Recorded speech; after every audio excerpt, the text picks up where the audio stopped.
Good morning, fourth year students. Here is your lecture in literary criticism, Aristotle from the classical period. So previously we already started with Plato. We studied his theory. We said that there are certain parts of his theory that are related to literary criticism. We are going to see that with Aristotle we have somehow something different. You already know, of course, that Aristotle was Plato's student. So maybe he is influenced, or maybe he has taken some of his ideas, or maybe he actually responded to some of his theories or ideas. So, of course, we are not studying them separately. We are trying all the time to find comparisons, to find if there are agreements, disagreements, influences. So Plato versus Aristotle.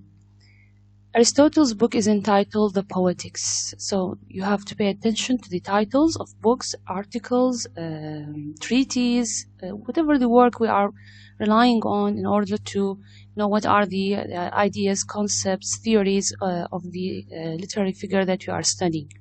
So you have to pay attention that Aristotle's book is called The Poetics. From the title you can tell what's the content of this book. Mainly from this book we are going to have or to study two main points concerning literary criticism. First of all, what do we find in this book? Aristotle states, the general principles of a tragedy. So we expect to find definition, okay, principles, elements you can call them, of a tragedy. Why tragedy? Because, you know, tragedy was very popular kind of, let's say, drama or literature in that time, especially in the Greek culture. When we are speaking about Greek culture, we are speaking about great tragedies that are still read to this time, to our day. So what did Aristotle do actually? He stated the general principles of tragedy as he viewed them in his time, while simultaneously responding to many of Plato's doctrines and arguments. So what do you expect to find in this book? Two things, 2 points. The first one related to the tragedy, definition of tragedy, elements, principles of tragedy, while the other one is related to his teacher, Plato. He was trying to what? To respond to the accusations, arguments, doctrines, ideas of Plato. You remember the theory of that we studied last time with Plato? So we are going to see now how Aristotle responded to them. How did he agree or disagree with them? Okay, so you have to pay attention to these 2 points here concerning Aristotle. At the beginning of the Poetics, so we are still inside this book. We are trying to understand the literary theory of Aristotle from this book. At the beginning of the Poetics, Aristotle notes that all kinds of arts are imitation. See?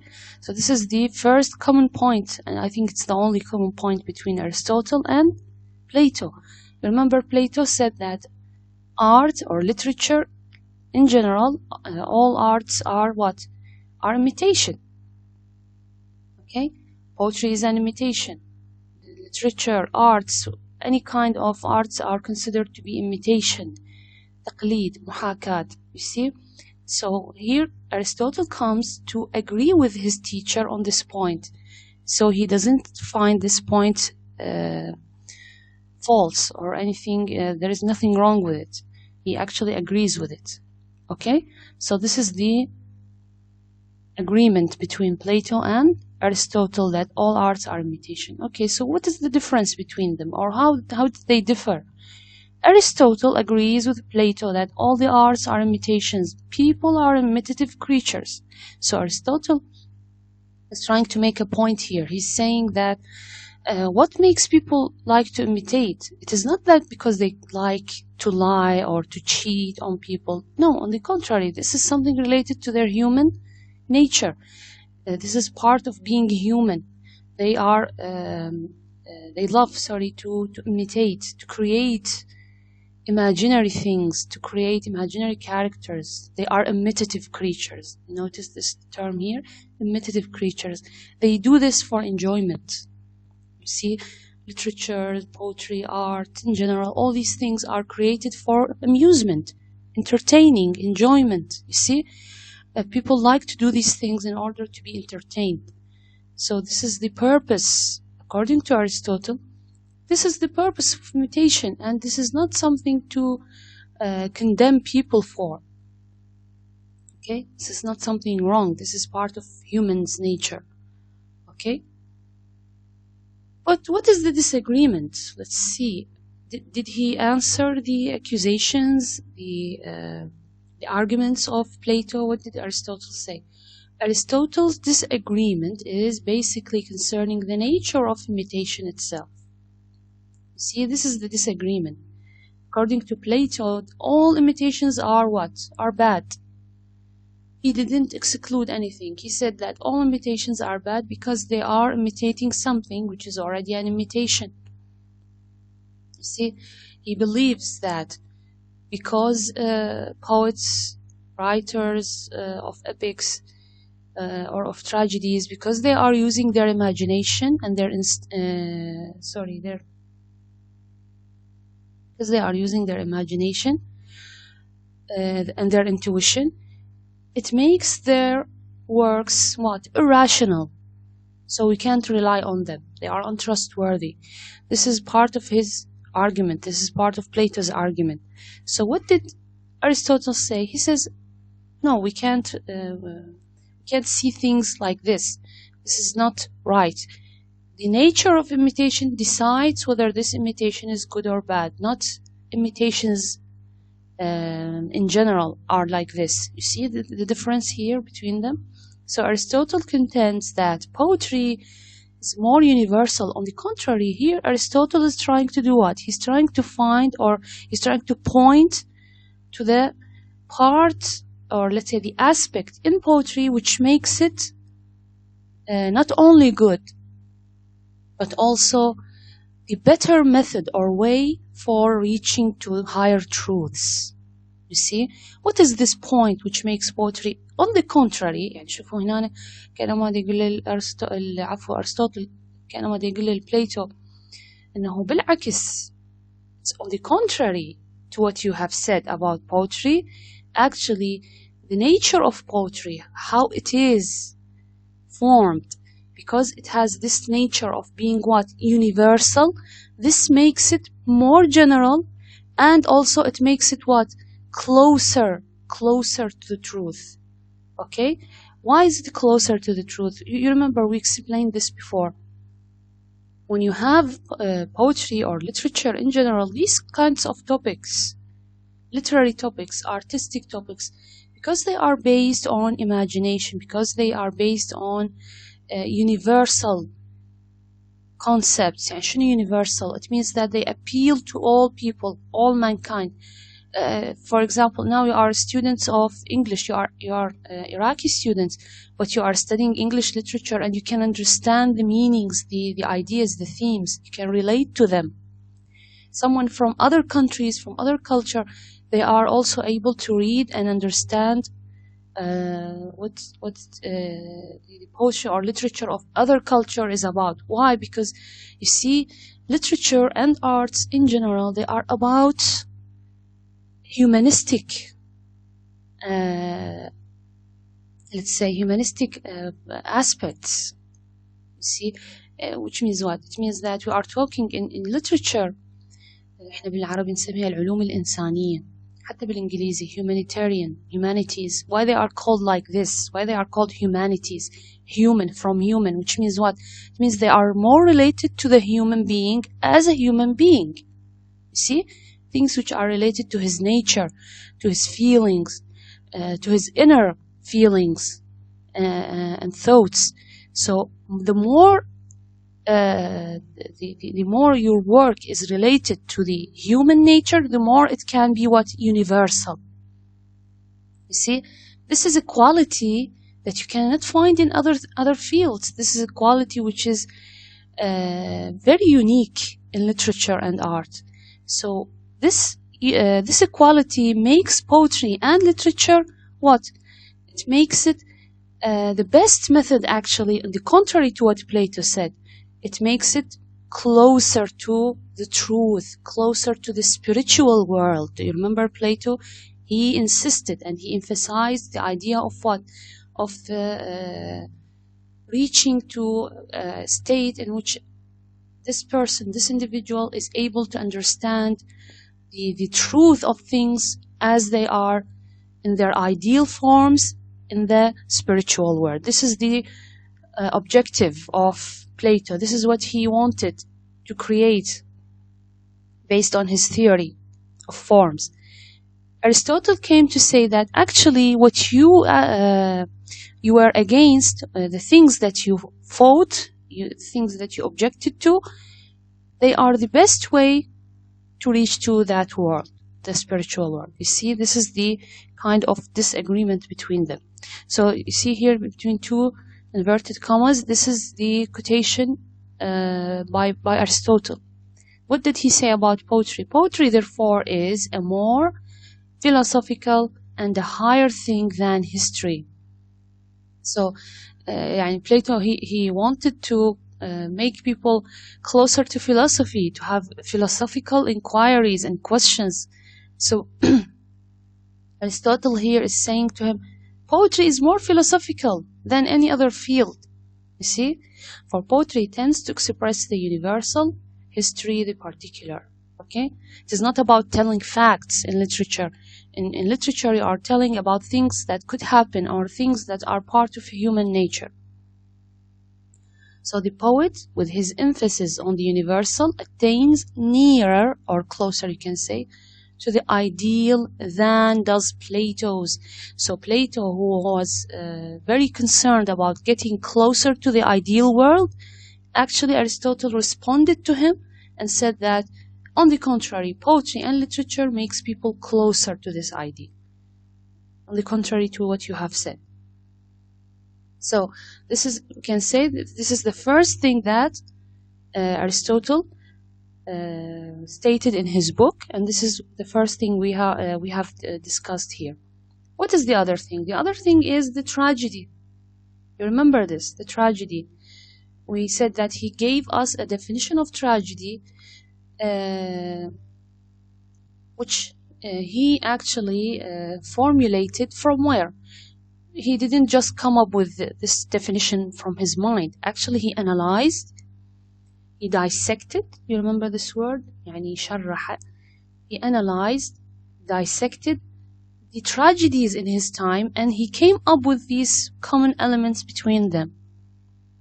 Okay, he's not after giving instructions of how to write tragedy. Actually, he was just describing, analyzing the elements of tragedy. So here, notice this point, but not all imitations by poets are the same. You see, يعني هاي النقطة اللي أكد عليها أرسطوطل، إنه طبيعة الimitation هي اللي تخليها مختلفة، هي اللي تميزها. So here, tragedy being an art is also imitation, okay? But what kind of imitation it is? Notice here. Writers of greater dignity imitated the noble actions. It is an imitation of noble actions. Okay? So this kind of imitation is actually good because the writer is imitating noble actions, noble characters. Okay? Unlike what? The comedy. لاحظون هو ركز على التراجيدي وأهمل comedy. He neglected comedy, or he considered that comedy is what? It is less dignified sort of literature. Okay, this dignified sort of writers imitated the actions of inferior men. You see, because you see comedies, you have already studied comedies, or you have read comedies before. What kind of action we have? What kind of characters? Sometimes clowns, sometimes farmers, normal people, ordinary people. They are doing tricks to each other. Laughing, making fun of each other. So, according to Aristotle, this is not something noble. This is inferior, and it is a comedy. It is kind of an imitation of base and trivial things. so he didn't pay attention to it. He was mainly concerned with the tragedy. He gave a definition and analysis of the elements of the tragedy. Okay? What is a tragedy? Notice this is the definition. Actually, it is one part. The definition is one as a whole. This is one paragraph, but I just put each element of the definition in different colors so that you can understand it better. So here we have 4 elements in this definition of tragedy. You have to pay attention to them. What is a tragedy? The tragedy is, notice here, an imitation of a noble and complete action having the proper magnitude. What does this mean when we say noble action, noble characters? We have already said this before. You see, noble action means, for example, maybe the hero is after a certain quest. Maybe he's fighting evil forces. Maybe he's defending his nation. Maybe he is. Maybe he's a scholar. You see, a scholar who is after a very serious quest. The character itself, for example, we said maybe it's a scholar, maybe it's a king, prince, someone from noble family, a warrior. You see, it has to be something about this, a noble character, okay, and the noble action. There is some kind of a noble action taking place. This kind of things, and you have, if you have read and studied tragedies before, you can notice this actually. For example, Dr. Faustus. You remember Dr. Faustus? You studied Dr. Faustus in your second year in college. Dr. Faustus is a scholar. You see, he's a scholar.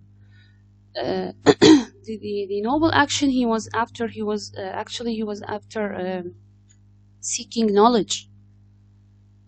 And then what happened? He sold his soul to the devil. You remember the story. For example, you have Macbeth. Macbeth is a very prominent leader, and then he becomes a king. You see. You have Hamlet, for example. All these are different examples of tragedies, okay? And you notice the characters, either they are kings, princes, warriors, soldiers, leaders, scholars, okay? It employs language that has been artistically enhanced by each of the kinds of linguistic adornment. So what kind of language? When we are speaking about great actions, we are speaking about wars, for example, what kind of language we expect to find? Of course, not very simple and easy language. It is a language which is sophisticated, more artistic, which means what? It means that we have rhetorical devices, we have figures of speech.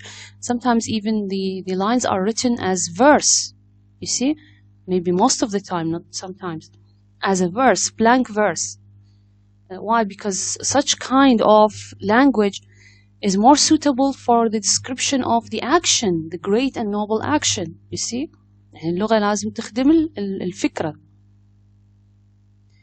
Okay? It is presented in dramatic, not narrative form. And you see here we said, what's the difference between drama and narration?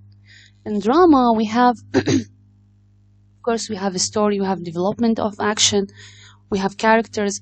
In the drama, the action is written to be acted on stage.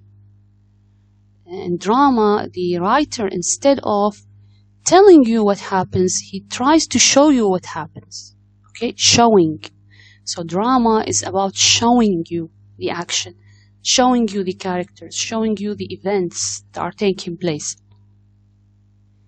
But when it comes to narration, which we find basically in novels, in short stories, it is written to be read. Okay, it is narrative, سرد يعني. The writer tells you about everything. He doesn't show you things. He narrates things too. He tells you about all the characters, all their feelings, all their emotions. He speaks about the let's say the action that is taking place in details, but in drama you are shown these things. Why? Because in the drama or the tragedies, they are written to be acted on stage, to be shown in front of an audience, not like novels or narration. In narration you have things that are told just to be read in details. Okay, this is the difference. You have in tragedy we have dramatic form, not narrative form, and we have dialogues. You see, in drama, and from the beginning till the end, we have dialogues, and we have people acting, not like in narrative. Through the representation of pitiable and fearful incidents, the catharsis of such pitiable and fearful incidents. Here we have to add a word. We can say the writer, so that it is correct. The writer achieves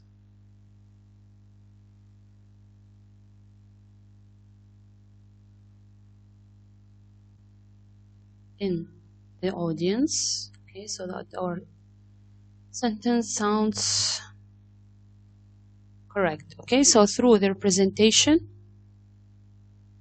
of pitiable and fearful incidents, the writer achieves in the audience the catharsis of such pitiable and fearful incidents.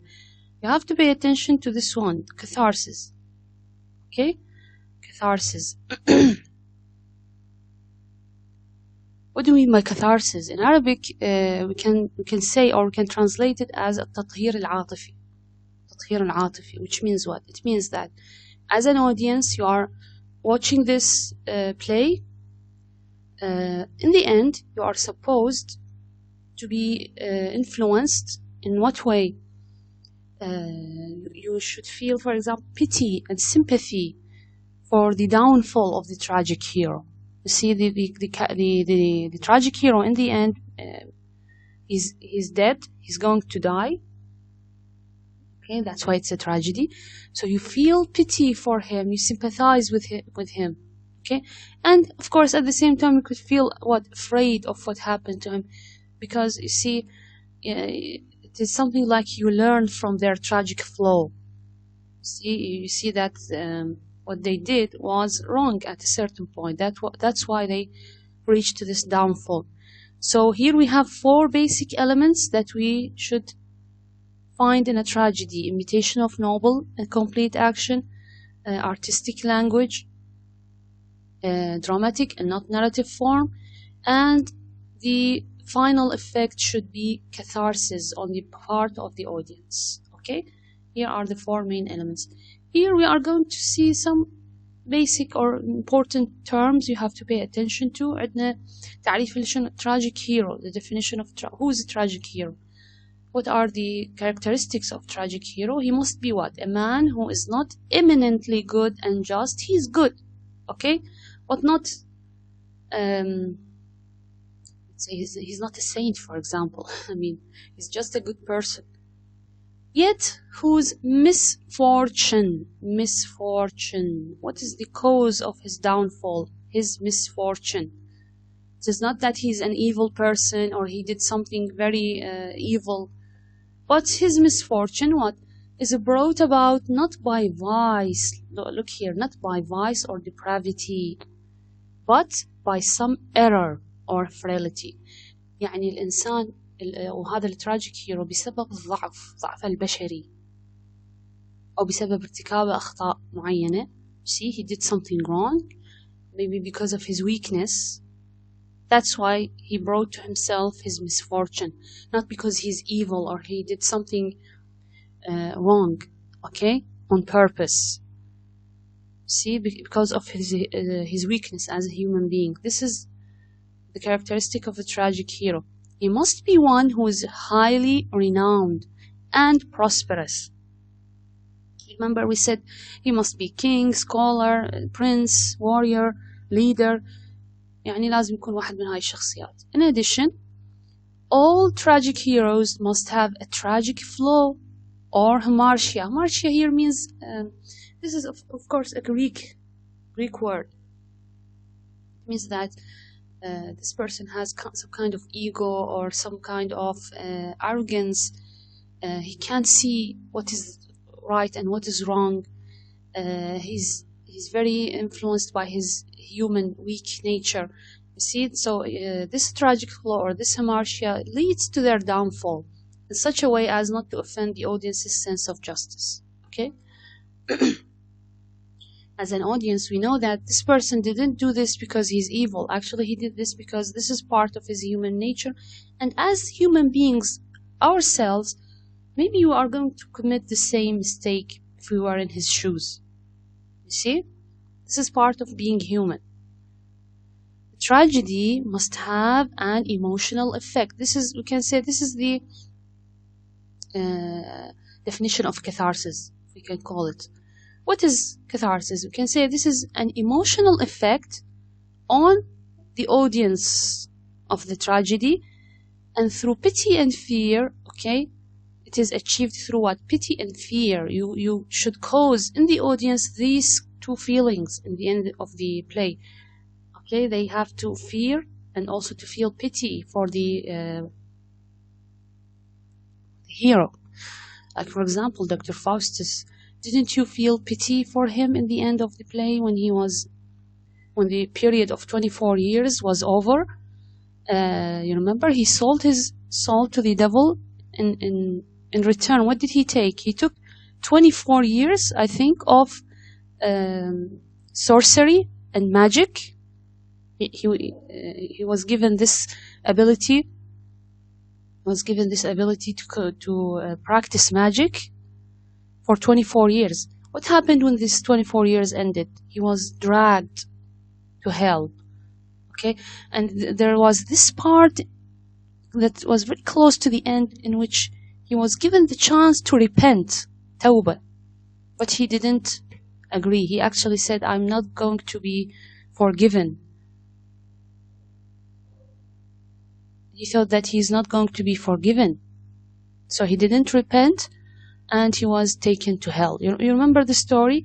So as an audience now, you watched or you read this play, maybe at a certain point you felt pity for him because of what he did. And actually what he did was the result of his weakness as a human being. You see, although he's a scholar. Okay, this is an example, just to have an example of what catharsis mean. That is, by the play's end, the audience's emotions should be purged, purified, or clarified. Purged. Notice this word. تطهر, يعني تطهير. That when you finally reach to the end of the play, you have kind of purification of your feelings. Okay, you start to understand what is wrong here, what happened here, what was wrong with this person, and made him reach to this tragic end. Okay, so this is basically, these are two important terms you have to pay attention to. The tragic hero, what are the characteristics of tragic hero, and here the term catharsis, what does it mean exactly, if you want to give it a clear definition. So this was our lecture today for the classical period, Aristotle. If you have any questions, of course, you can ask in our group in Telegram. Thank you very much for listening.